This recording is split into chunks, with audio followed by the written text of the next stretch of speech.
Yes. So I don't have that. Yeah. Sorry, it's map B of the local plan. I think it's page 68. It does a summary of the. All right, because I don't have a full copy of the plan. I think it's. I mean, I would be happy to accept the appellant's position that this isn't a designated landscape. Okay. And I think that's probably the easiest way to round that off. And it's adjacent to that landscape. Ma'am. Yes. Sorry, I haven't seen this. But just gives me more information what's in here. Okay, I'll just tick those off my list. Okay, so we're just on just after 25 to 4. So thank you for coming back in good time, and thank you everybody for their patience and what must seem like a long day for most people in the room. But we've made good progress, and I'm hopeful that we're going to be able to get to where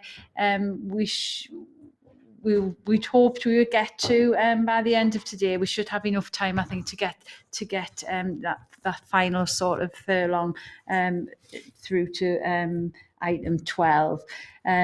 So I think I have a copy of the appellant's what we call the addendum statement, and I've also got a hard copy of the council's appeal statement, that was dated the 3rd of May. So obviously that hadn't been updated from the more recent. And I've also now got a copy of it's like a final draft, we'll call it, of the statement of common ground.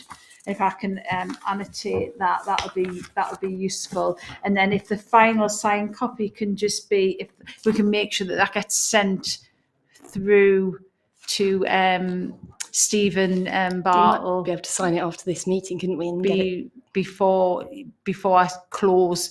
Because I don't like to close when I've got things that I'm waiting on, because you sometimes find that you might not get them. It could cause a problem. It could cause a big headache that you really don't want to. I'm not suggesting here that you would, but it would be. It's best practice for me to make sure I've got everything that I need before I go away, and I know that it's all done. Yeah. Just make one small point. I apologise. There was a bit of confusion this morning. I hadn't actually seen the addendum.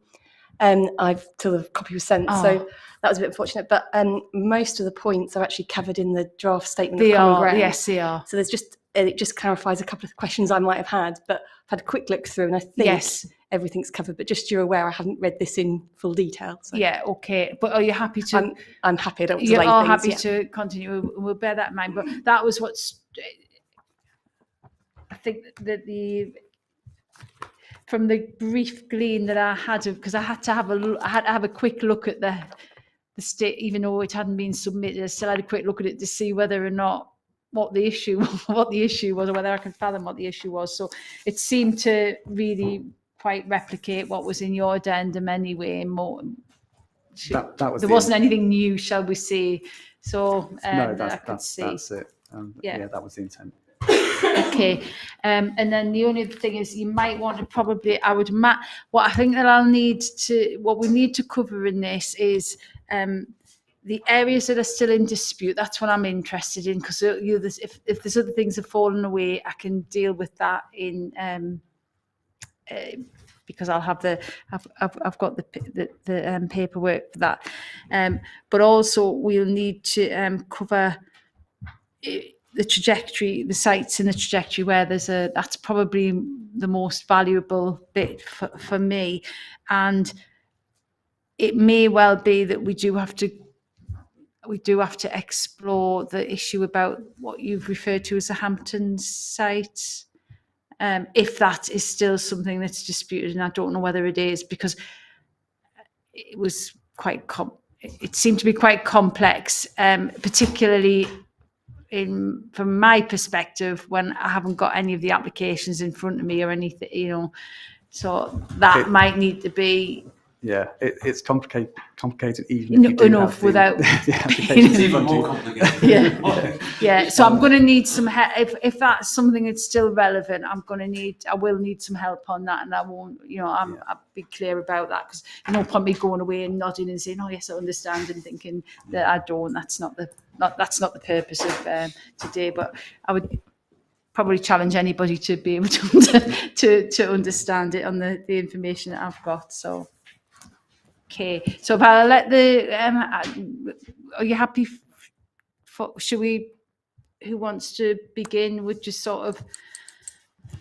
Shall I kick things off? Yeah. And then I'll try and quickly run through the statement of common ground just to cover what we've done just to make sure that we've picked up all the points that you think we have. And Okay. and identify those areas where we have found common ground. Yeah. It pretty much follows the format of my addendum, which hopefully is helpful. Yeah. We set out the matters in agreement. There is one additional site that the council omitted from the housing land supply statement. It has an outline consent that was granted before the base date. It has reserved matters consent as well. That's for 99 homes. I can't remember which paragraph it is, but it's paragraph 3.1 of the statement of common ground. So that's an additional site that's in the deliverable supply. Oh, sorry, I'm on the right. So 3.1. I think I've just looked at the statement of common ground. There are two 3.1s. It's on page 4. Page 4. Yes. Oh, I've got. Oh, there's. There's two 3.1. Yeah, no, sorry. I'll try and get the right That's one. the joys of track changes. Okay. So it's the second 3.1 on that page. There seems to be an awful lot of 3.1s. So that refers to the former Gloucester Centre. Sorry, the former Gloucester Centre, which is a site that benefits from both outline and reserve matters. Right. Okay. Commission. Yeah, I've got multiple paragraph 3.1s. After I get the right one. So that was brought to our attention this morning. Yeah. And we've no reason to dispute that. Okay. Thank you. I'm going to cover things off in the order of sort of things that have since been agreed. So if I can take you to page 6 of the statement of common ground. We have a table listing the lapse permissions. Yeah.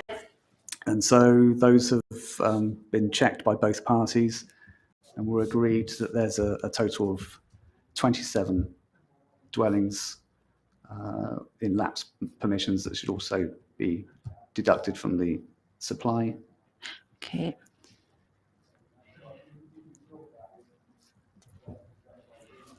Yeah.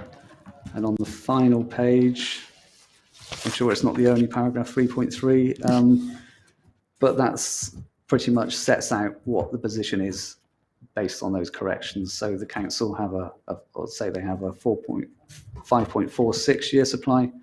Yeah. And the appellant says that there's a 3.67 year supply.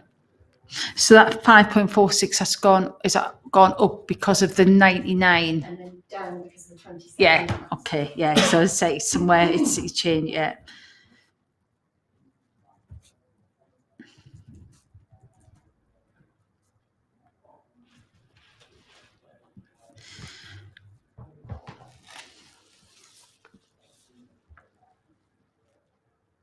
Lovely, thank you.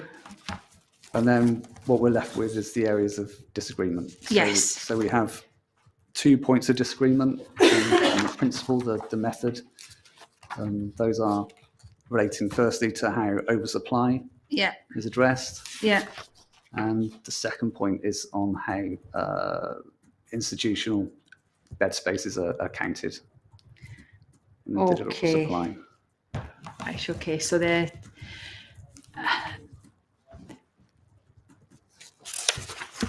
in terms of, you've obviously, I've read both of your evidence and you've covered in terms of historic oversupply, you've both covered that in some depth. So you've obviously narrowed the dispute as much as you can, and I'm had to take it that neither side is going to concede on that. For my part, no, I'm sticking with my points, and obviously.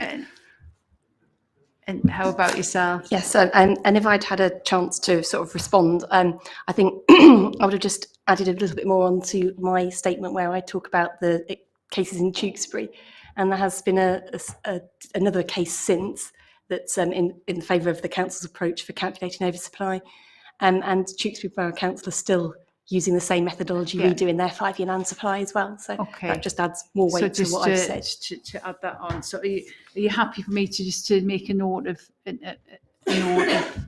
Yes, I'd come back on that. I mean, Tewkesbury are not in a good position by taking this approach. They cannot demonstrate a 5-year supply either way. So even if they do deduct oversupply, it's not really helping solve the problem in that district. Okay. Just a footnote to that the Tewkesbury have lost 2 cases in the High Court where they've argued that this approach is mandatory as a matter of law. So that's pretty clear now, I think. Okay. And what was the other case that you were? The other case, it was March 2021. I'm just going to get my list up. Oh, did I write it in? Yeah.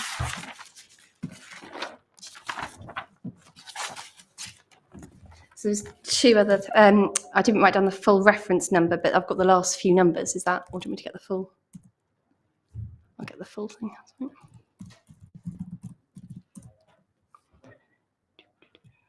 How did I open earlier? So it's and is that reaffirming? Yeah, the approach. Right, yeah. okay. And this is it's a appeal. So it's APP G1630 W21. And then it's 3283839, and it's land to the northwest of Fiddington, Ashchurch, Tewkesbury. And paragraph 16 is the relevant paragraph that I looked at. Okay. It's just reaffirming that position. Okay. Yeah.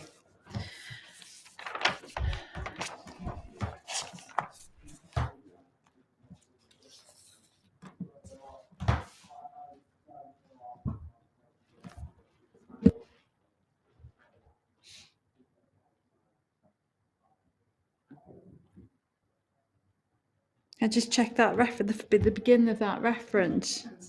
It was APP. G1630. G1630. And then it was at the end 328 3839. Yeah, 3283839. 328 3839. Yeah. Okay, that's fine. I've written that. Sorry. I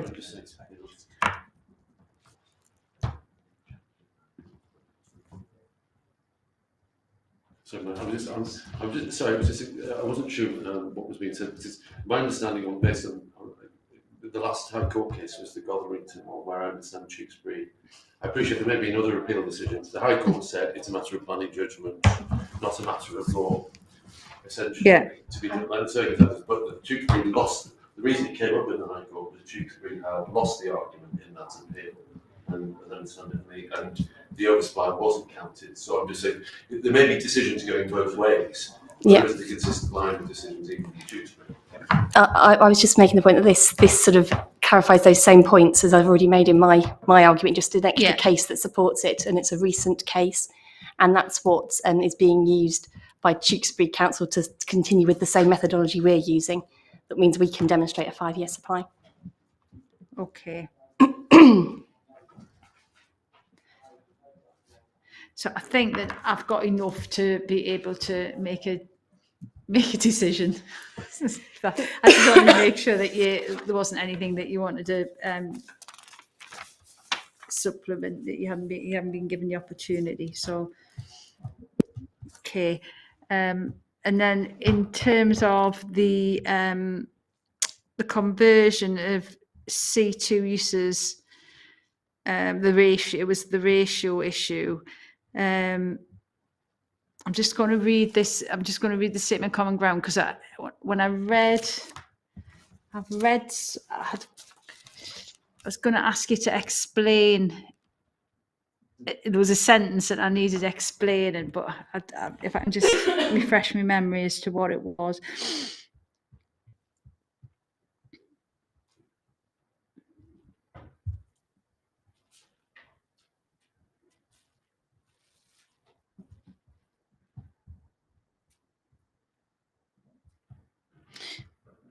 So do I take it from the statement of common ground that it's still an area of dispute, whether it's 1.5 or 1.86? I was just going to say, I was only aware of this yesterday and I hadn't read the statement of common ground. So, but the approach the council's taken is the approach we've taken for the last few years. And it's also the method I've used for other councils doing the same piece of work. So I'd stick by what I've said as the correct approach. Okay. I think, to be honest, I think it's just a matter of reading through the guidance and coming to your own conclusion. The difference is, whereas it's my view in terms of calculating the ratio, that the guidance says that you look at the average number of adults in house. It's that sentence that So I just wanted clarified. I wanted clarified. I followed it, and then there was a sentence, and it sort of threw us a little bit as to what the maths would be. Can you give us what the equation would? Yeah, I mean, basically, so it's the average number of households with adults is what the guidance says. And the council use the average number of households with over 75s in. So that's where you get the different figure. And it's that over the average number of over 75s, I believe, if I'm correct. So essentially, you're dividing a smaller figure in order to arrive at a smaller ratio of 1.5 rather than 1.86. Yeah. So if it's the average of households with an adult, that's going to be every household, isn't it? That's as opposed to, because you wouldn't expect to have a household that hasn't got an adult. That's what the guidance says, and that's whereas the council's approach has been to just to identify the households that have at least one person who's 75 or over. That's correct. And yours would be it's a household with any adult, which is going to be. I mean, it excludes second vacant homes, obviously. Yeah, apart from it won't take. Okay. Okay, that clears it. Again, that's something that I'm clear on I think on the why you've done it the way you have, why you got the approach that you have, and I'll come to my own view on which way is the appropriate way in this case. So thank you for that. In terms of other areas in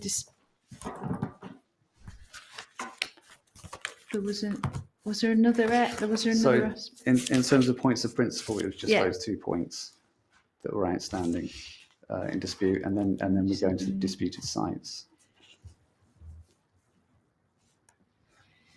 Yeah, because it's a housing trajectory is the third point, right? Okay.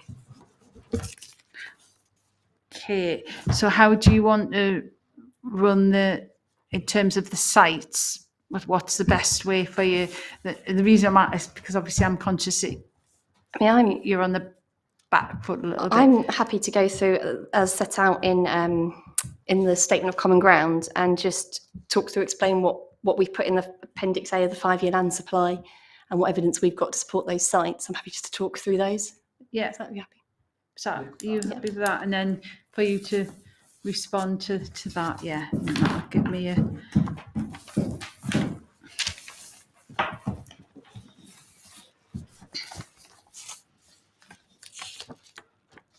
Okay. I'm just going to check the sites for prior approval. This is sites for that I know type of application prior approval. It's not commitment. Well, there may be commitments, but it's not a term for commitments, is it? It's prior approval applications. Yeah, they're prior approvals, but I suppose they have got detailed consent, so therefore Yes. they class as in the NPPF definition of category A, that you can count them as deliverable. Yeah. Okay. If it helps, I've written down on my notes the row numbers in the 5-year land supply, because that can be a bit confusing trying to find sites otherwise, if there's that helpful. Right. Okay. Because if I can note it down, because I'll not be. It'll be just write it down. I can look at it later. The first one in the statement of common ground is the Yorkshire Building Society at Lynchwood, and in the 2022 5-year land supply report, that is row 113. Yeah. And we explain in there that site is actually already under construction. So I think that's quite clear that site can deliver, and the 96 in the next 5 years can be delivered. Okay.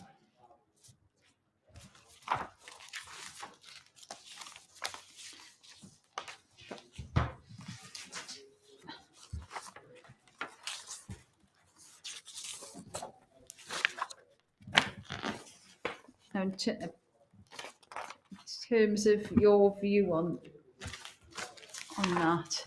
Prior approvals, yes, they are category A sites, but they are subtly different to other full consents in the fact that they must be completed within 3 years of the permission being issued. So that sets the clock running. And as you get closer to that deadline, the likelihood of the site delivering, if it hasn't already started, diminishes over time, in my view. For the Yorkshire Building Society, it has, I believe, until September next year to be complete, but they've also got a subsequent full application for a 120-bed care home on that site. That care home doesn't have any pre-commencement conditions, so there's no real way of knowing which consent they're actually implementing on this site, but I think on the balance of probabilities, they're more likely going to be implementing the consent for the 120-bed care home. My response to that would be that there has been a discharge of conditions that relate to that prior approval, that they had to do a pre-commencement condition. So I think that shows that that's what they started the 102 flats. Sorry, not the 98, the 98, no, I'm getting the wrong site, I've moved on to the next site. The 96 dwellings, sorry.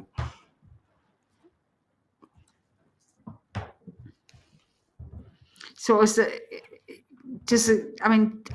council incoming, have you had any discussions with the developer as to clarify which permission has been implemented? The site was recently sold, like a year ago was sold, so the different owner to what I've been in contact with, but what I've put in row 113 of the 5-year land supply does show that there's a discharge of conditions submitted that shows that they are implementing the 96 flats.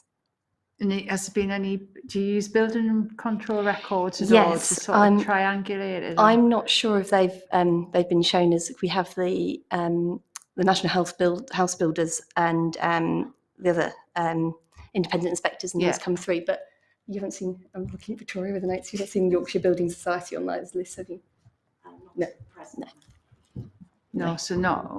So there is some degree of uncertainty, is there, as to?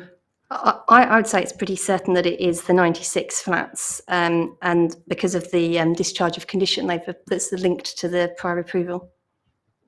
And what would be the because they've got to complete within 3 years, so that would be September. If you said September 23, what are the sort of delivery rates like around here in this sort of area? Are you relying upon it over the delivery overshooting that? expiry date? I think by a while, yes. And there's been other prior approvals that have gone slightly beyond the 3-year time condition, but they've started and they've completed fairly soon afterwards. Okay. So would that require another application to be submitted? It hasn't on the other sites. I mean, Bayard Place is an example. That's now complete. Yes, it would require a fresh application, and no, there isn't any reason why the council come to a different conclusion as they did previously.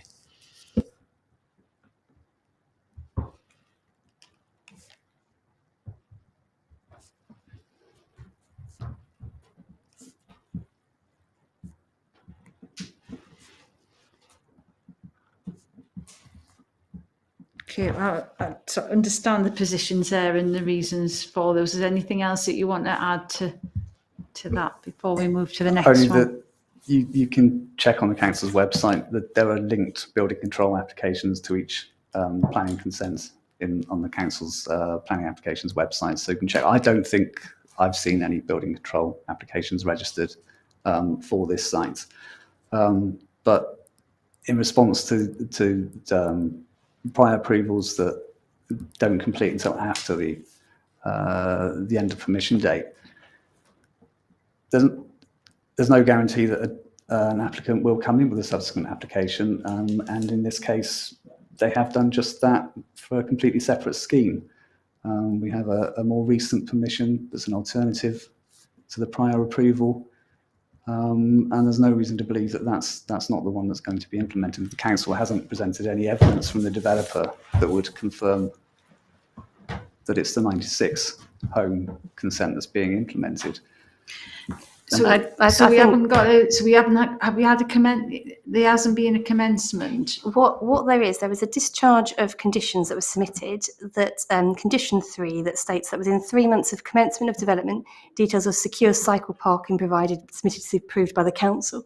So that's what they've submitted. So that's linked to the prior approval and not to the care home. But have you had a commencement? Has there been a commencement notification? Not that I'm aware of, no, but that's what I'm using as the evidence there. And I do know that they are on site. There's work going on at the building when being out on site visits. Okay, I can't take this one any further today, so we'll move on to the next one. Which I think the Midgate House, is it? Yes, that's row 103 of the 5-year land supply report.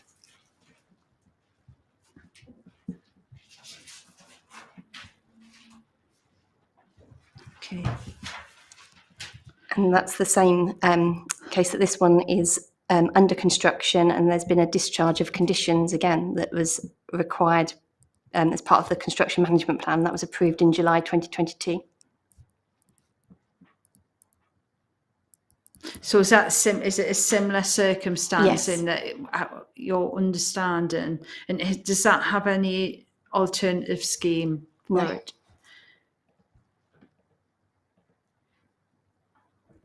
And again, this is like for 102. So how long's it got left to run before it expires? It was granted permission in July 2022, so it's July 2023.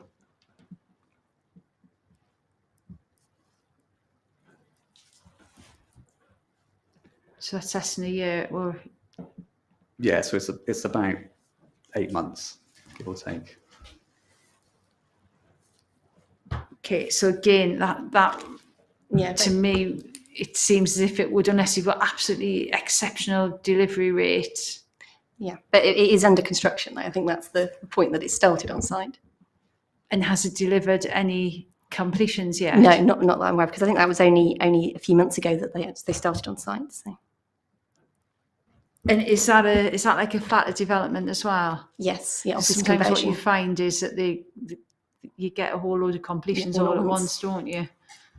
That can be one of the difficulties. You do. I just want to check. I've definitely been looking at the right site, because I went to view Midgate House in October, and there's still offices to let signs in the windows. It's the building that I have on my addendum there. Yeah. No sign of construction having started, and there's still conditions that haven't been discharged. and you'll see that I've listed them there. I won't repeat them, but they haven't been submitted. There was a submission of a discharge of conditions application this year, but it was withdrawn in July, and no further application has been submitted, as far as I can tell. Can you shed any light on that? And that's just the information we've got, that they're the discharge of conditions on that site. So they're looking to start work on that site. But it hasn't actually. Well, my information I had was that it was under construction, but yeah, like you said, it's hard to tell in flats what's going on sometimes. And that's the photograph that you've got from October. So that's from the site promoter's website. That, to my mind, just shows that they're keeping their options open, and there's no concrete commitment to delivering the flats. And if they haven't started now, the clock is ticking.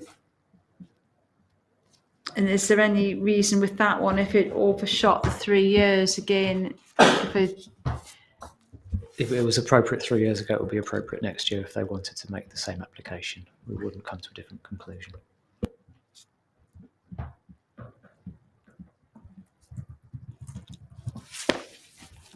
Are these all, presumably they're all the city centre sites? This one is city centre. The Yorkshire Bank is out on out the edge of the city in a business park. Yeah. So there wasn't anything unusual about the permission, like the applications at the time? No. That would policy, generally in principle policy compliant. Is that what you're saying? Yeah, In general, yeah. Broad terms, yes. Yeah.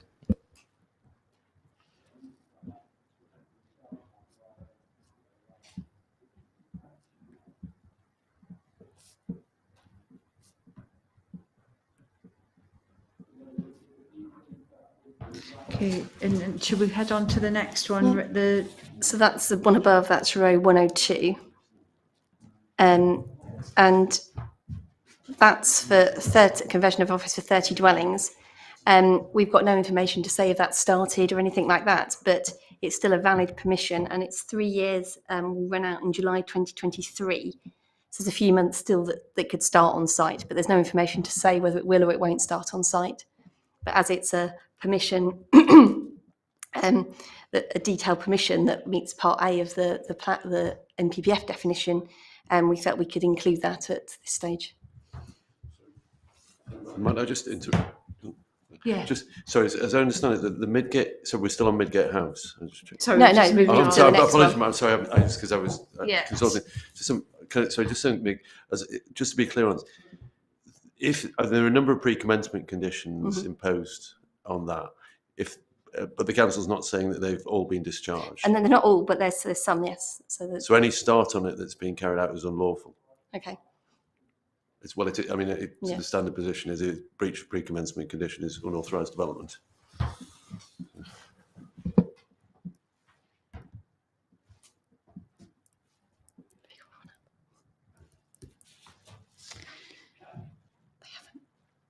So just going back to is it Remus House? Yeah. So that's 30 units, hasn't started, no information to say it started. No information to say it hasn't started, Yeah, but no exactly. information to say it started, which is what I'm interested in, I suppose. There are businesses still operating out of that building. And when was that? That was a couple of weeks ago when I checked on their websites. You know, the test of deliverability is obviously suitable now. We're not arguing that, but it's whether it's available now, and it's not available now, and so it's not deliverable.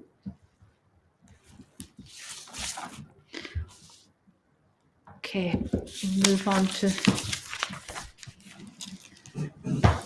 that. So hopefully I've got the breakdown. So if I reach different views on somewhere in between the two of you, the two parties, whatever, that's something I can easily do with someone. Can I just add one further point? Yeah. The council, to quite a large extent, relying on an applicant coming in with a subsequent permission so that these sites can continue beyond the 3-year deadline. That's what the windfall allowance is for.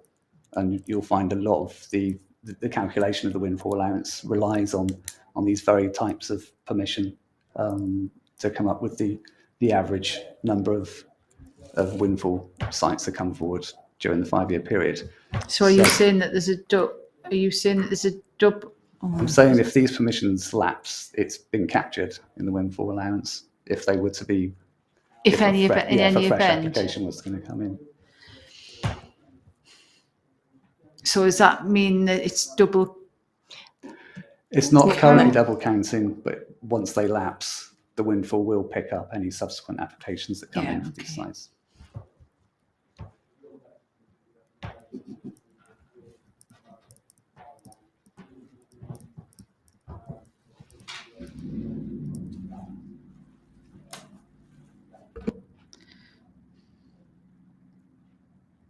Okay, so that's.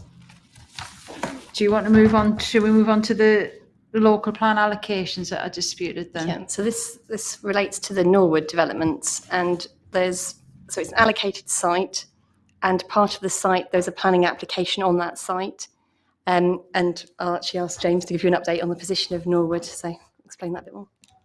Okay, so Norwood in total is allocated for approximately 2,000 dwellings, and that's split between 2 different landholding parties. The first is Taylor Wimpey, clearly a national house building developer, really very keen to crack on with their 870 units. Their outline planning application has a resolution to grant. I've just received a further travelling draft of the Section 106 agreement and expect that to be signed early in the next calendar year. So just after Christmas, essentially. They are ready to submit their reserve matters application for the first phase as soon as their outline plan and permission has been granted. So have there been discussions yes, with them about the reserve matters? The nuance on their outline plan and permission is that they have a limit of 200 dwellings, which can be occupied prior to highway works being completed, and they're very keen to crack on with their reserve matters application for the entirety of that first phase. So that's the first element of Norwood. The second element, so the balance of the allocation, which is 1,130 homes, lies on land which is owned by the Church Commissioners Co-op and a third party, and their outline application is expected by the end of this month, and we would anticipate that taking around 12 months to go through the consideration and determination process. Next month, did you say? Next month? This month, by the end of this month, yeah.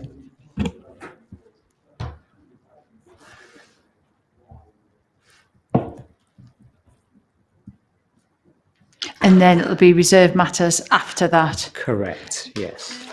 Which would be if. So what we're told by the Church Commissioners is that once they have secured that outline plan and permission, then they will need to seek a development partner, which would take between 9 and 12 months. And then their first reserve matters application will be submitted around 6 months thereafter. So the first reserve matters application for the Church Commissioners portion is not going to be until about 2.5 years' time. But in the meantime, of course, we have Taylor Wimpey cracking on and delivering their first 200 units, probably from the middle, towards the end of next year onwards.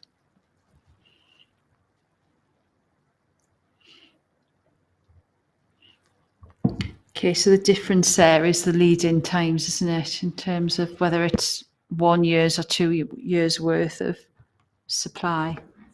It's that, and it's the fact that the site doesn't yet have planning permission.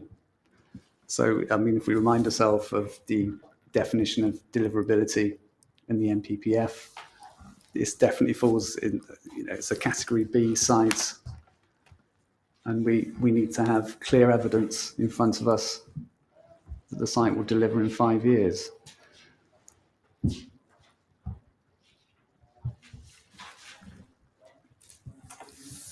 And have you had that, other than what we've got in front of us? I haven't seen anything from the developers in writing that can confirm their commitments to any particular timescales. And I've sat on the other side of the table, like Gemma and James, and I've been told that Section 106 agreements are imminently due to be signed, and then a year later we're in the same position. They're not reliable in terms of timescales of when they're going to come forward. I do think the information we've provided does go on to the NPPG's definition of what evidence you require. So it's saying firm progress being made towards the submission of the reserve matters application. I think that's what James explained. That's that there's definite interest in this firm. I'm just trying to read this sideways, isn't it? Firm progress being made towards the submission of planning applications. I think that's what we've explained there is, and the developer's keen to promote those sites, or deliver those sites. Sorry.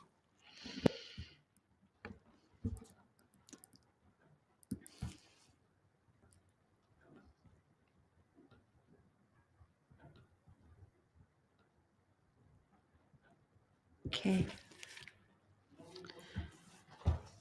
Can I just add that the rest of that sentence in the PPG, it says firm progress being made towards the submission of an application, for example, a written agreement. So the NPPG is saying we need something in writing from the developers that just demonstrates their commitment. It can be through a PPA, or it can be through correspondence with the LPA, but we haven't seen anything.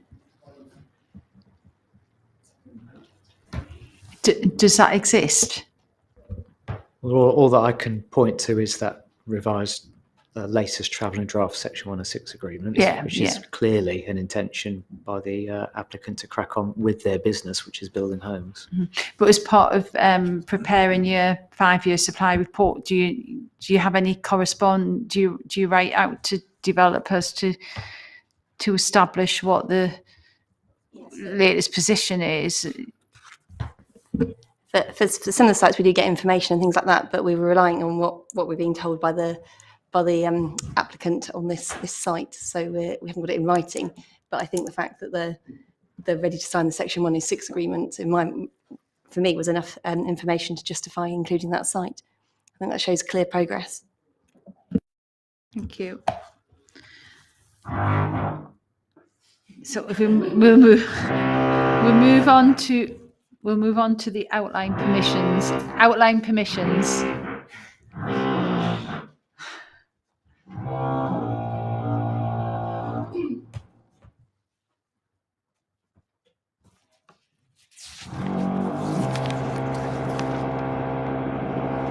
So can I just check something before we move on? We go on. These tables, do these cover the Hampton sites? The first two parts are related to Great Haddon, and then the final one is the Hampton residual. So Hampton's complicated. Right, I think we should talk about that separately. Look at the Great Haddon first. The two. Sorry, I completely Sorry. missed that. No, there's the first two in this table relate to the Great Haddon urban extension, which is for 5,300 homes. Yeah. And then the final part is the Hampton residual, which is the remaining outline. I think that's a separate. I think we need to look at that separately. Right, okay, that's fine, just so I know which one is which, yeah. So in terms of the outlines that you begin and then... Yes, so planning permission...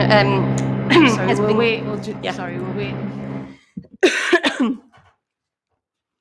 So planning permission has been granted for the outline for the Great Haddon urban extension, which is for 5,350 homes. And the first reserves matters application was submitted last year. And that's permission for 317 dwellings. That has been approved, but since the 1st of April, so since our monitoring period. And there's already 126 starts shown on site, and that's through building control, the NHBC data. shows 126 starts on site already this year.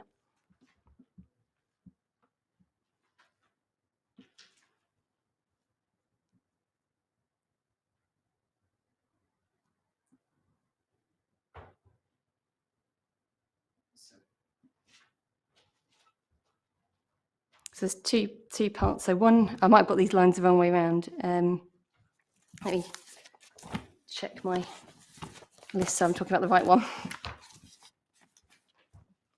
162.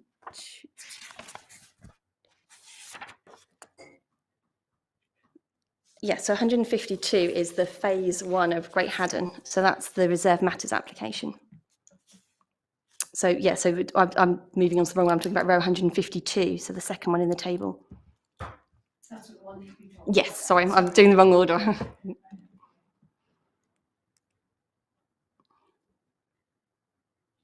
So you're saying there's an outline planning permission being granted, there's been 126 starts on Yes, site, so they've been recorded through the building regulation data. yes, so there's there's an outline permission. The first phase has come forward with and been approved. The Reserve Matters application started on site, built 126 for that. So that's a separate line in the. How many, that first phase, how many units is it? It was 347 units. So does that figure that you've quoted, does that add up to the?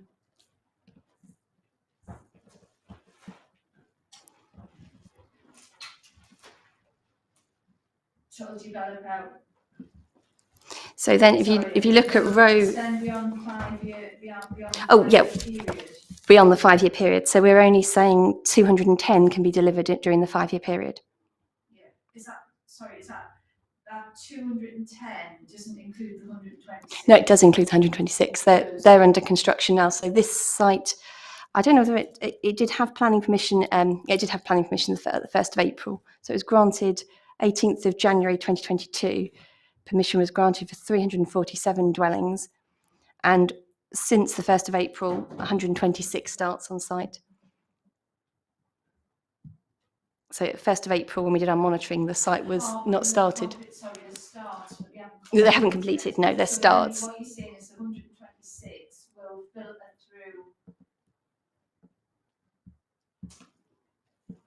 through. They'll make up part of the 210 that's that we've suggested for this in the next 5 years. So that would probably mean that the trajectory you've got Yeah. going to be more front-loaded than what's shown on there. It will, yes, because That's thrown it, I think. yes. So we thought just 20 would come forward, but actually it's much like to be higher than that, considering they've started on 126 already.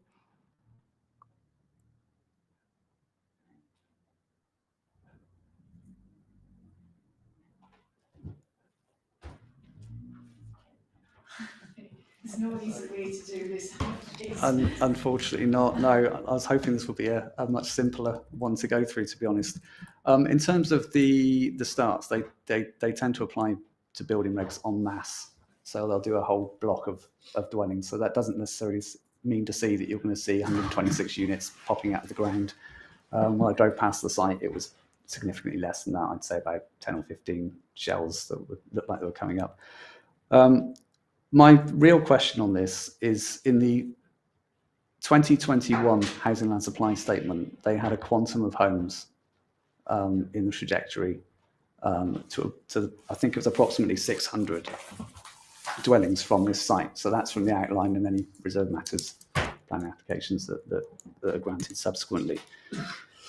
In the 2022 Housing Land Supply Statement, you've still got the outline with the same quantum of homes or thereabouts coming through in the same 5-year period. Then you've got this Reserve Matters in addition to that as a separate line in the Housing Land Supply trajectory. And my question is, has there been any double counting here? Now that seemed like an obvious conclusion to make when you look at the figures. The site was always ambitious in terms of the number of homes it was going to deliver during the 5-year period. And we haven't had anything in writing or any evidence from a developer to say that the rate of delivery of this site is going to increase or ramp up significantly to the extent where I think in my table, in my addendum, it shows the combined trajectory is now 910 homes in that 5-year period, whereas previously it was 600. So that seems, to my mind, to be a significant increase with no clear evidence as to why that would be. If you go to row 162 of the 5-year land supply, that actually shows what applications for reserve matters have come in and so that are being dealt with. So you've got one for 160 dwellings, one for 157 dwellings. So there's quite a few applications in the pipeline that are coming forward and will be able to start on site fairly soon, in addition to the 347. This information about the delivery rates was information that was provided by O&H, the main landowner, and they said that there's been no change in the delivery rates that they showed. So that's what I'd keep that the same as they've agreed to that.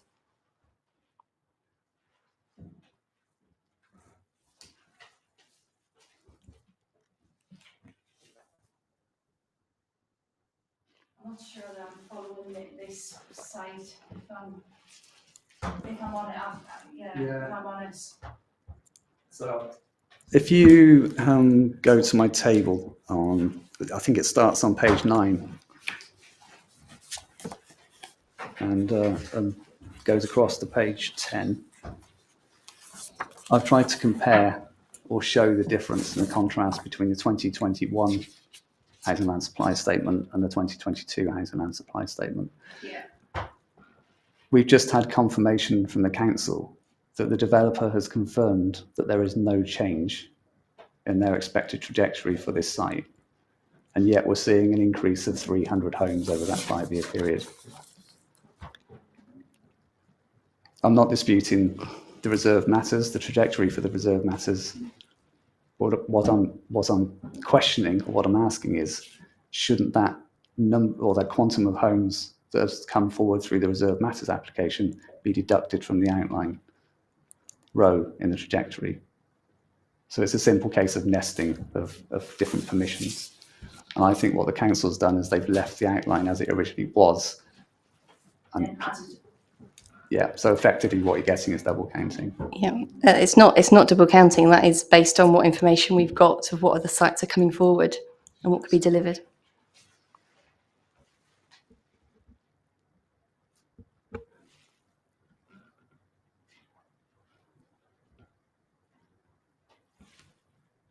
That makes it difficult for me to be able to reconcile.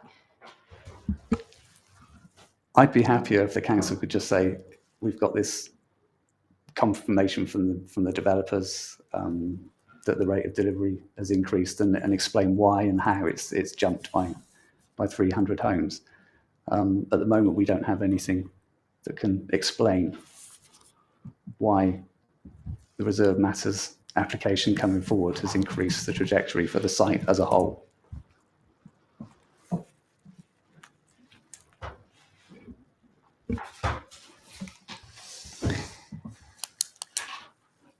Can you take me, sorry, can you just, so I've got the lines I'm going to have to make, and I'm going to have to make sure I'm going away, knowing what I'm.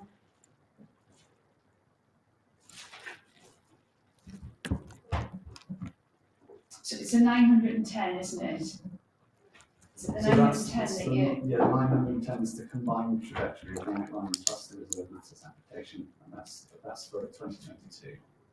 And that's what you're. So what we didn't have in 2021 was a reserve matters application. And so the outline trajectory was just 600.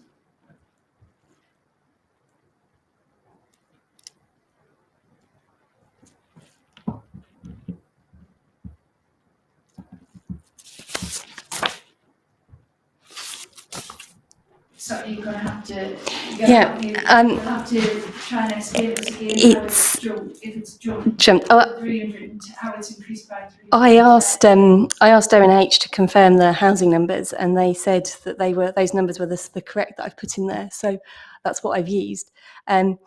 So I didn't think there was any double counting with the reserve matters application.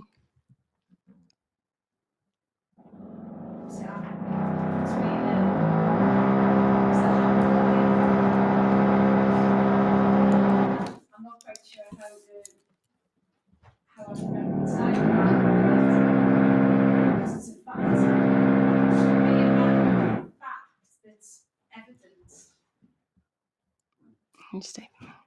Um, It either is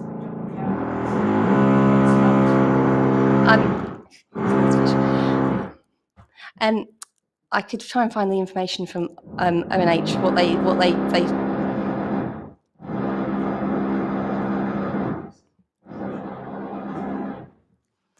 to confirm their trajectory, see what they saying. There was some big sheet they sent through, so I'll try and find that in my emails later. The difficulty we've got is in terms of how we proceed, because today we've either got to get through all of everything and close, or we can only get to the through to plan conditions. We can't leave. When I leave today, we've either gone through everything and we close, or we have to adjourn and come back. And there are items 11 and 12 I've got.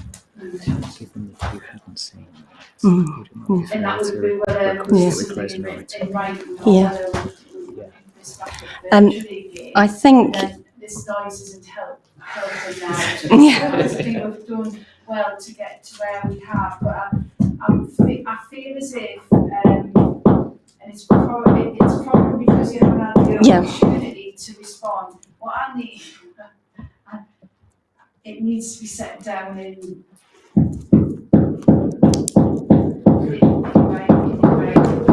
Could I suggest, ma'am, that given that my colleague hadn't had opportunity to look at the details, it may be better that we make final representations on this matter in writing. That may be the fairest, the most appropriate way of dealing with it. So, are we talking just about this side? just I think in the on the whole. oh, okay. Mm. Yeah, I just wonder if it might be helpful, because I think I know the last one's complicated. It may be.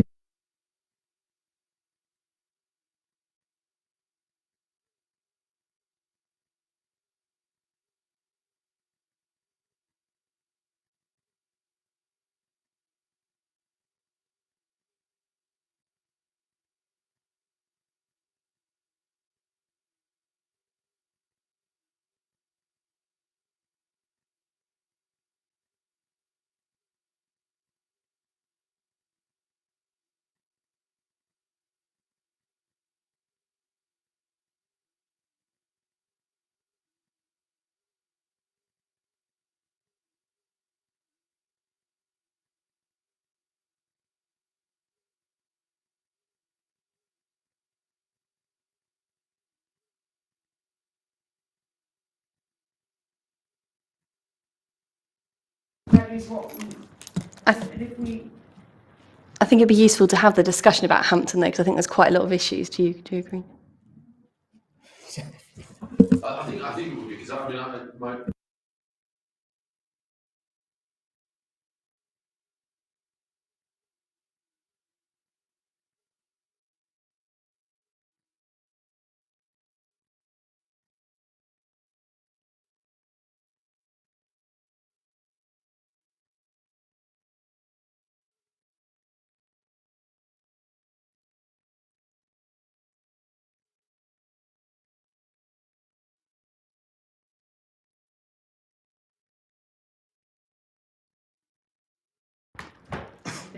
Something in writing, but that would mean that I'm not going to be able to close the inquiry and the hearing today. I think that's a reasonable way forward, though, ma'am. Yeah. Obviously, that has implications in terms of availability and because I think we can deal with the planning conditions today. It would just be and I can't. You wouldn't then have you wouldn't be then having an opportunity if you want to have any closing remarks. So we would either have to. I can't see a way of not resuming briefly, but maybe virtually. Perhaps, I'm just, maybe if we just, I wonder if it's to part the issue, go on to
numbers? Yeah, I mean, it is ridiculously complicated. It's very hard to pin down the numbers.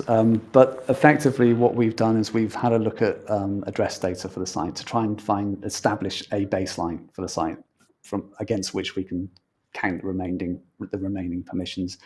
There have been 6,308 residential properties built within the footprint of the site itself. So that's 600 short of the overall consented homes within the footprint of the Hampton site.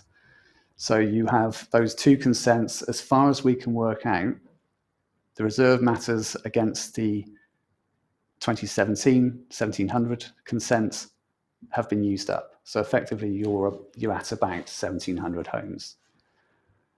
And that's when the trail goes cold, so to speak, because we just cannot make the sums add up for the other side.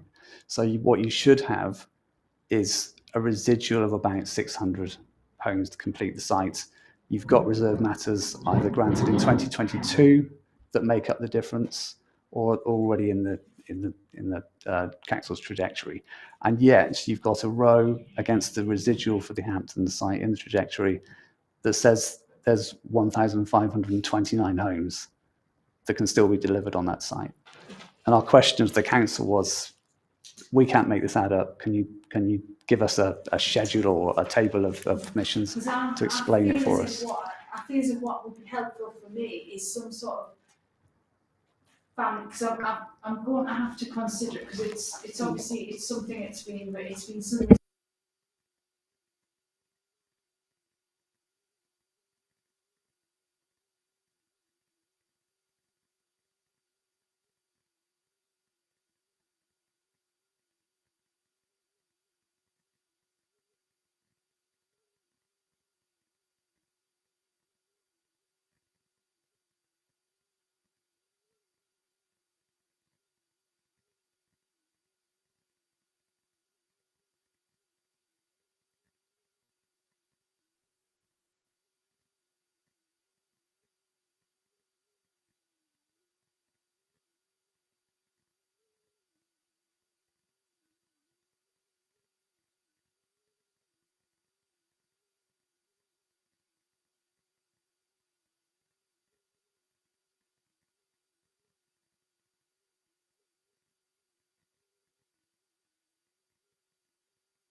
I think there are two strands here. It's quite a. I need to get to the bottom of it, and I can't get to. I'll be honest, I can't get to the bottom of it where we are at the moment, and Yes. I defy anybody to be able to based upon what I've got. I was going to say, neither can we, basically. When we try to add things up, we get to over 8,000 homes on this site. And obviously, you've got two outline consents that combined total 6,900. And I think there may be, I think it is going to be complicated. I think you're right, we do need to go away and put together a table showing all the sites. I've started to do some work on that already. But what you sort of got is you've got the two outlines of 5,200, 1,700 are approximate. So that's the important point to start with, that they're approximate. And we've sort of looked and taken that to mean about 10% over. But when you're counting the number of completions at Hampton, there are actually some that were additional to the outlines. So going back 10 years to the 2012 site allocations DPD, that actually allocated two additional pieces of land that weren't in the original outline application, one for 350 and one for 125. So that's land off Coriander Drive, and I haven't got the address of the other one, but I've got the planning references here. And also there was an additional 200 dwellings at the district centre. So both of those sites, one of them's complete and one of them's nearly complete. So that could be where some of the additional dwellings completions have come from. That's meaning it's more than the original outlines. There's also a number of other full applications that came in that were separate again. So one for a care home, which was on land that wasn't originally intended for housing. So there's several examples like that. So I think we do need to go through and put a table together because it is very complicated.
It may well be that it becomes it's not relevant to me, or it's not as. And I would like to suggest that is the case, ma'am. And this is the reason why.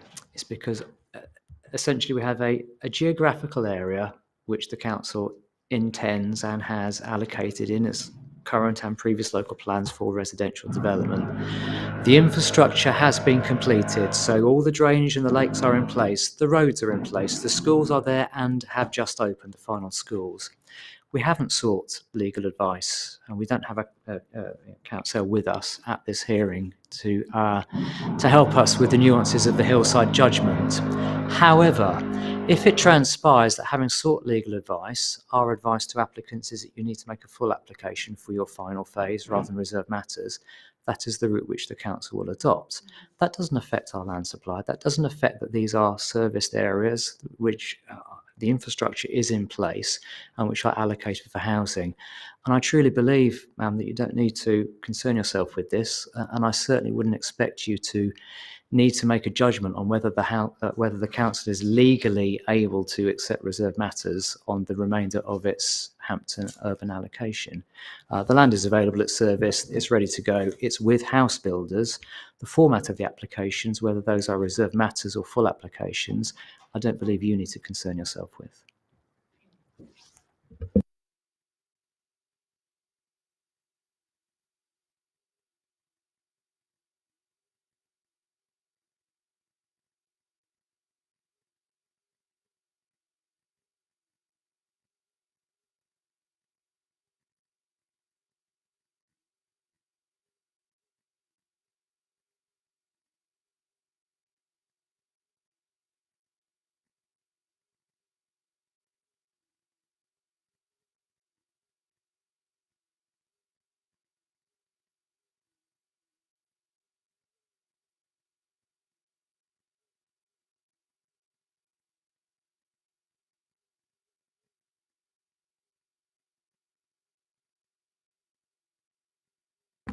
What that implication is.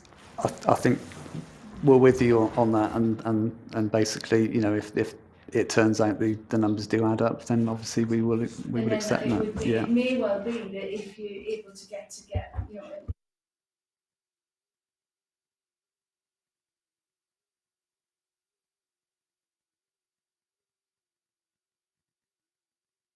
Okay, I mean, we're certainly very happy to prepare a family tree and to probably go away and spend some time with the appellant looking at that, if that would assist you, ma'am. Yeah.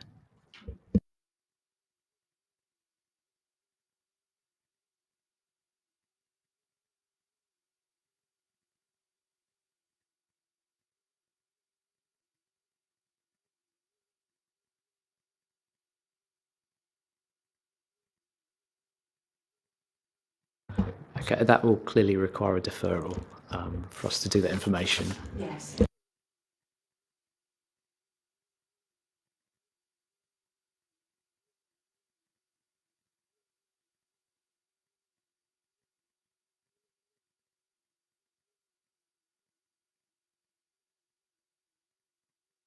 Sorry, we covered the lapsed. Is there anything else that we need to cover with? I've got a couple of questions. I mean, with regard to the trajectory. It feels like we've exhausted the extent of the debate on the trajectories and the statement of common ground, unless you have any other. Sorry, can you? Sorry, it feels like we've exhausted the arguments on either side on the disputed sites, unless you have any other further questions. Yeah. Not on the dispute.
Sorry, I hadn't put my mic on.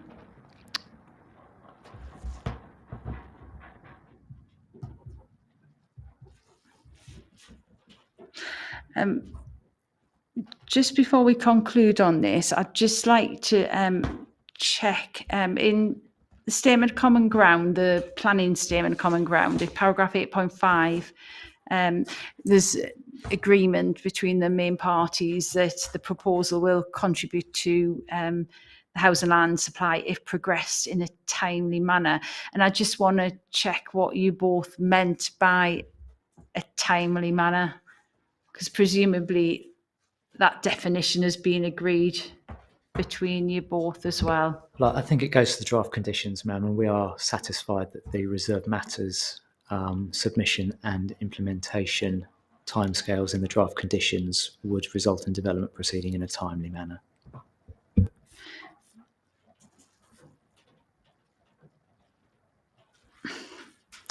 And are you satisfied that in terms of the time limits that have been put on, suggested for in the conditions, that they are that gives a reasonable amount of time to be able to deliver this housing product in this location? Because I'm conscious that sometimes with the self-build scheme, you sometimes get a longer time. It's a time period is a longer period, and this is just it's just the standard, isn't it? It's the standard one that the council have put forward. We would be open to consideration of it being a longer time period, purely, as you say, because the units might be coming forward as individual units as opposed to a volume house builder just building out a scheme. If you were not with us on that point, then the response would be similar to what Mr. Crouch has said about renewals of applications. Obviously, that would have to be a fresh application, but we would hope that the council would see that if you found the principle acceptable, then that could be approved again. So really, I'm in your hands. You might say, well, let's avoid that situation. You could increase it by a couple of years. I'd be interested in Mr. Crouch's view on that as to whether that would be a problem. We would prefer to see these units, if permitted, counted in the 5-year land supply, rather than potentially lying out with. But in reality, what's your experience on self-build in terms of the delivery of self-build? I mean, it's 14 units, and given the level of demand which the marketing evidence submitted by the appellants suggests, really, 14 units ought to be deliverable within 5 years.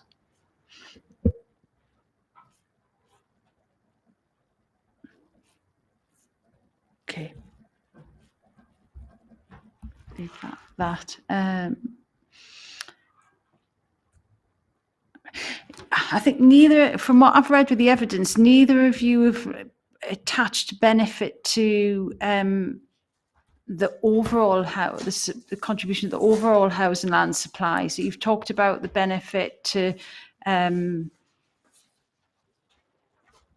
the like prestige and self-build product, but in terms of the weighting that you've both given to like the benefits, because obviously it would contribute 14 units to that overall land supply. Is there a reason why you haven't?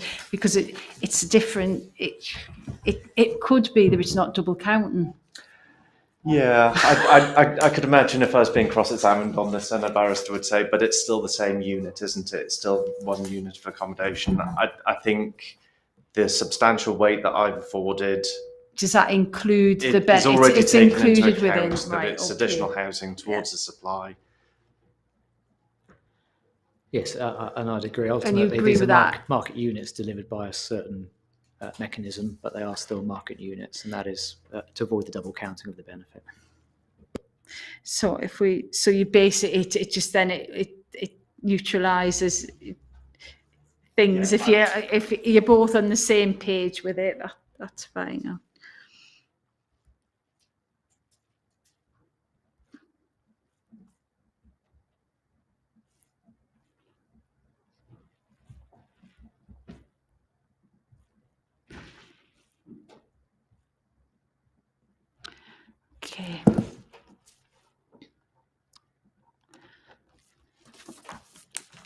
So we are now getting pressed because I think we have the room until 5:30, don't we? I've confirmed with reception it's not booked now until 7. So Right, if you okay, were so- minded to run on, then Right. the room is available. Because at the moment we've obviously got to just agree what we're going to do with the outstanding house and land supply matter. And then we've got planning conditions and the unilateral undertaking. We've covered quite a lot of the unilateral undertaking, and I think from my, I'll double check my questions, but I didn't have a great deal, and I think it may well be that when I review my questions, we've covered the matters anyway. And then it would be planning conditions.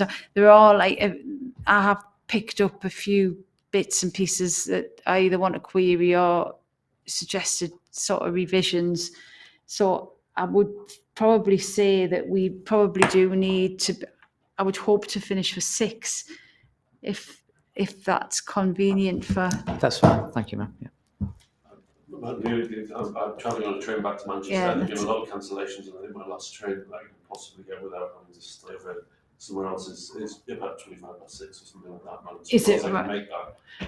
Right, okay. There've been cancellations on the So maybe if we have the discussion about it, because it might well be that we have to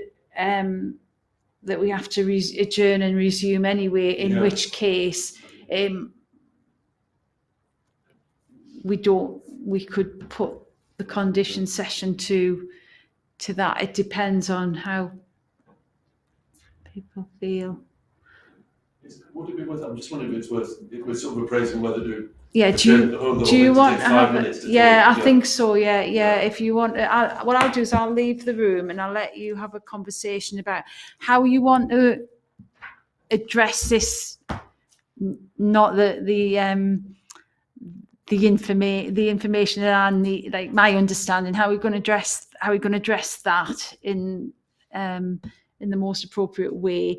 Timescales for that. And then I think that'll then guide us as to what we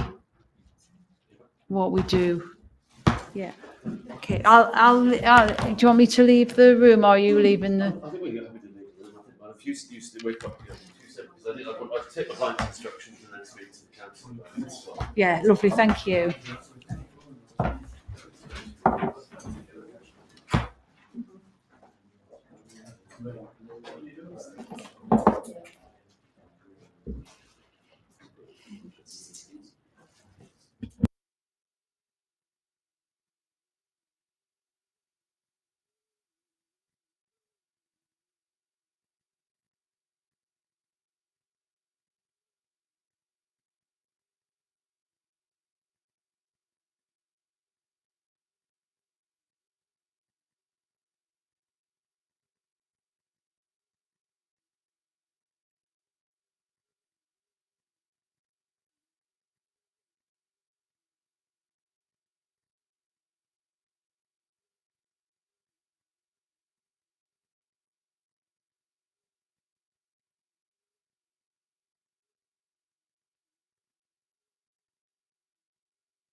Okay, it's just coming 5:10, so we'll resume.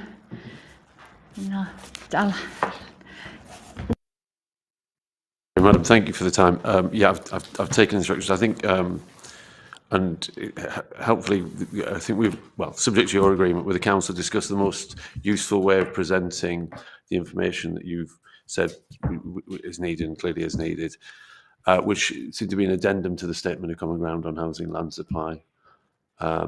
And the council, I think, has suggested, amongst other things, I'm sure we can come up with some good ideas, plotting what this is, a residual amount on a map, and we'll try and make it as helpful and explanatory as possible, and it will set out, hopefully clearly, the areas of dispute as there may be on the main outstanding issues. But it's focused on just the outline permissions now, I think. And in terms of the procedure, I think we clearly need to come back. My clients, I think, are very keen that should be as soon as possible, subject to your diary and everybody else's. And so we're amenable, I think, to coming back virtually if that makes it easier and to get an early date. We've been meeting virtually for 2 years, so that's That's Yeah. Right, okay. Well, I think that is the more sensible way forward. I think from everybody's perspective. I think we said at the beginning it was going to be potentially we weren't going to get through everything that we needed to. But it's so it is. It is what it is. We are where we are, and the important thing is that I do need that understanding, and it might well be that it's undertaken and the work's undertaken, and there is no dispute on that matter. Or conversely, it'll be helpful. I would imagine it'll be helpful in other regards as well. Yes, I think so. To get to the bottom of everything. In any event, so I thank you all for that. Now, in terms of looking at where we are agenda-wise and availability, how long do you think it's going to take to do? I suppose that depends on the evidence that comes out of the local authority going back and looking through their records. If there's clear evidence, then it should be a fairly short and sweet event. But if there's still areas of dispute and things aren't resolved, then it may take a little bit longer. So at this stage, unfortunately, it's hard to say. And then obviously people's availability as well, including my own. It's easy. It will be easier for me in terms of availability if it's a virtual event. It wouldn't be a full day. I imagine it would be a morning or an afternoon. In that regard, so that's better. I'm just going to get my calendar up.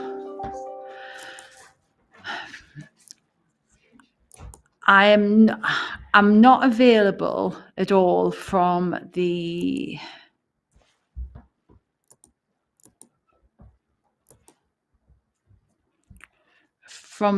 12th of December, because I have another event then, and then it goes straight. That runs all the way up to Christmas, and then there's the Christmas break, and I am taking a holiday, as I hope everybody else is. And then after that, I've got a short window between just straight after that bank holiday Monday, so the 3rd of January. I have got that week and potentially the following week where I could probably fit something in. Obviously, I'd prefer as early a date as possible to keep like the momentum and then the knowledge, because it's always.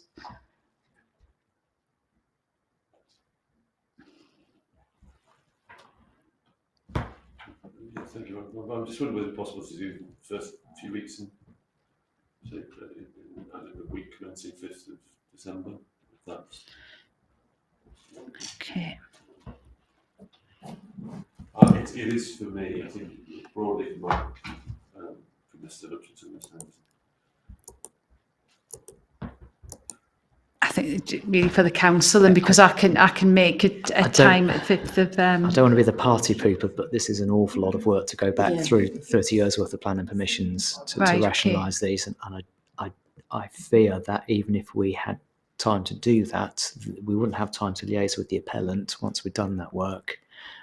So it does feel that the first week in January in next year would be more appropriate, I think.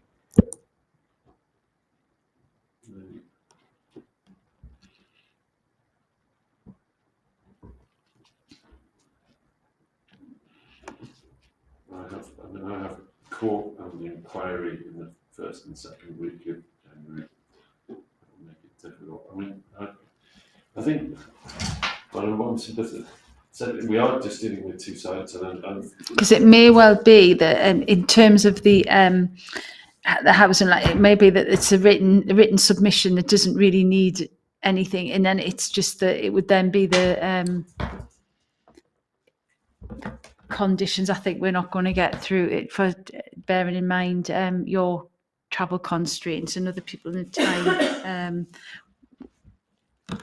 Whether we decide that we're going to just deal with the conditions on that day as well, and the close and. I think it makes sense to do all of that. Yeah, long ago. Yeah. I think it's been long, my share already. But yeah, well, we could do with some of them. I think, and my concern is that the option is between coming back in just over 2 weeks, say, and coming back in 2 months. Mm-hmm. 2 weeks is clearly desirable unless it's not feasible and reasonable. But we are only dealing with a sub portion of the 5 year, one issue, 5 year supply, and the council. I appreciate that these issues arose late in the day, and the council has been away. But 2 weeks. I mean, we'd be dealing with it in a matter of days, looking at these permissions, and if the council really need more than 2 weeks to tell us about that. Well, I will aim to try and get all the information about the sites at Hampton by the end of the week, if not by next Monday. Mm-hmm. And then it's whether that's sufficient time for people to look through things and make an agreement. That's the issue, I think. I think we would say yes, and even if it's something that can't be agreed just in time because there might be disputes, well, that's the same as what we would have had today anyway, Mm-hmm. having a discussion on it. So I think that seems fair. Are you still expecting written reps and all the other written comments on all the other sites that were disputed as well? There's only one on the site. It was Great Haddon, but I thought you said you wanted the other ones. It was the developers. It was the sites in the table for the outline. I'm happy to take everything else. I've recorded everything else, so I'm happy that I've been able to follow and absorb everything else. It's just that table that's got those three sites. So it's just on the outline sites. The land north of Norman Cross. Those 2 sites, site 162, 152, and then 166. I think that was where it went a bit murky.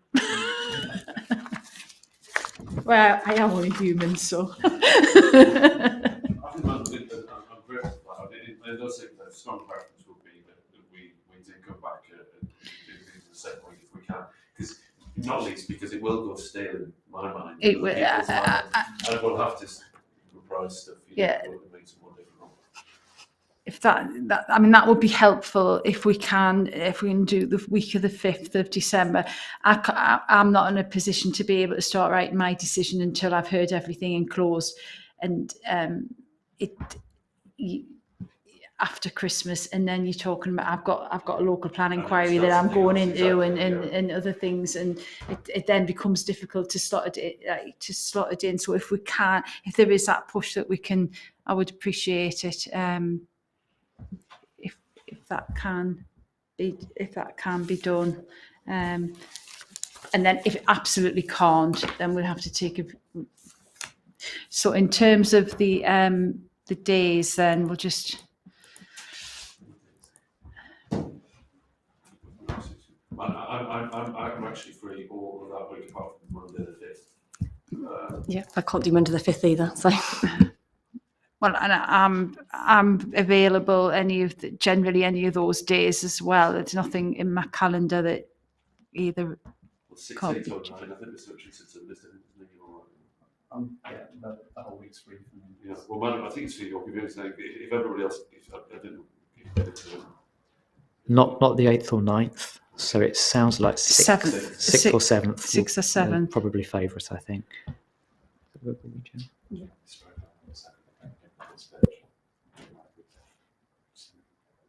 Is one more day going to be helpful for preparation? So should we go for the 7th, and then it's giving everybody an extra day. 7th is a problem. Right. Okay. So the 6th then. Yeah. Should we go for the 6th of December? All right. What I'll do is I'll get the case officer just to confirm that date with you.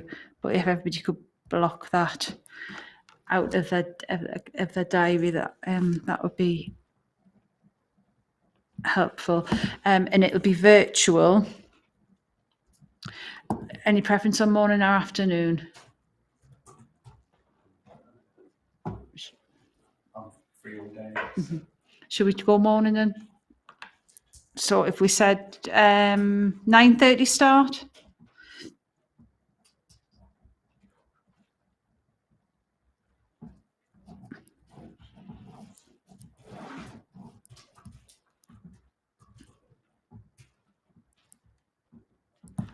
Okay.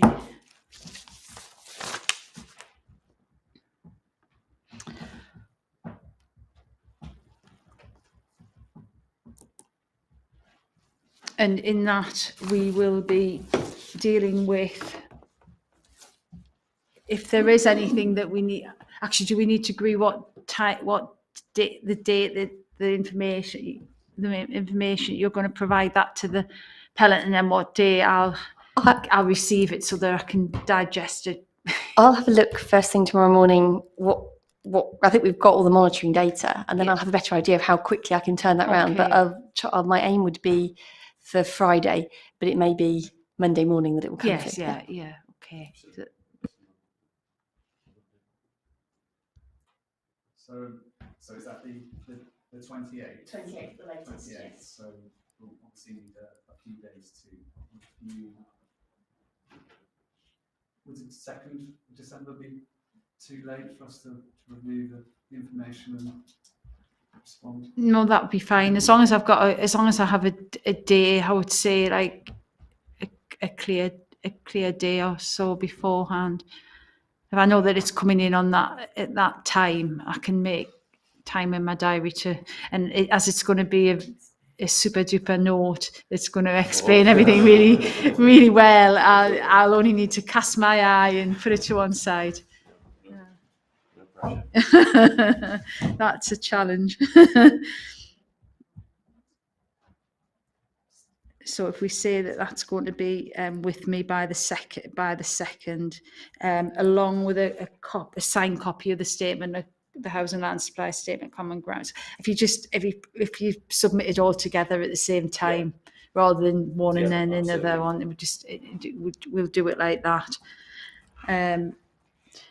Then that leaves the unilateral undertaking. Which, looking at my questions, I've only got it's the procedural, just procedural ones, just so that I can check that it's all everything's in order. So that will not take very long at all. And then yes, Mark. So I'm just being reminded. Because we've got this time. What I was going to suggest in terms of the footpath link. Yeah.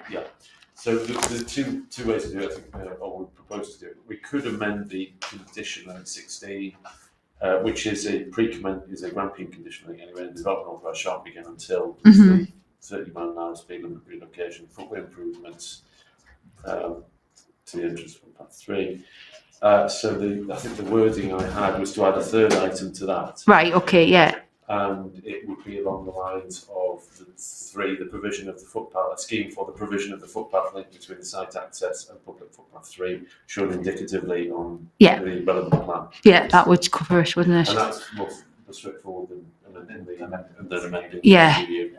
Yeah, that would be what I'm. So we circulate this, a revised list of conditions. What I was going to say, what I can do in the meantime that would maybe help things along as well would be if I just quickly get my note that I've got about the conditions. If you just bear with me.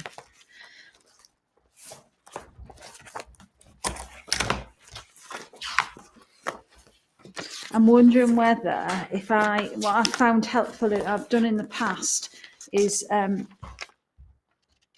if I prepare, if I do some comments on a version of things that are, because some of the things are just little, and then maybe you could all have a look at that before we resume. That would be very helpful, ma'am. And I think it'll be helpful. It'll be quicker, and it'll not be as painful as as it can be otherwise. I think that would be, if that would help along, and I can do that because I'm going to have some time.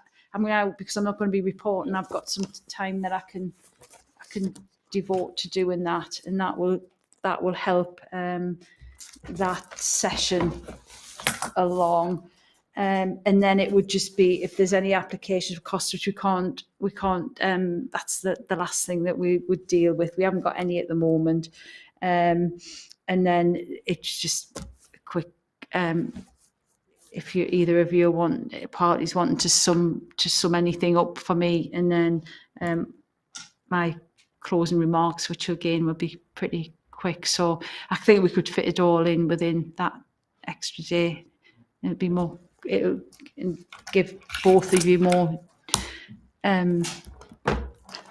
justice, I think, in terms of in fairness. If we do that. So unless there's anybody. Is there anybody here that has anything that they wish to say about that? Yeah, okay. I think that's the way that we'll do it. So with that, it's going to be not closing but adjourning. We're going to be adjourning 3 minutes earlier than expected. No, but is there anything else that I need to be aware of before we?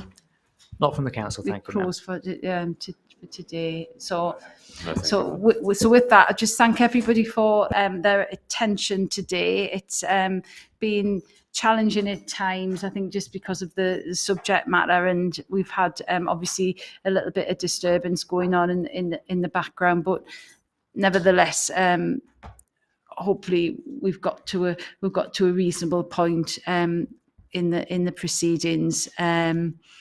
And we'll get that concluded on the 6th of December.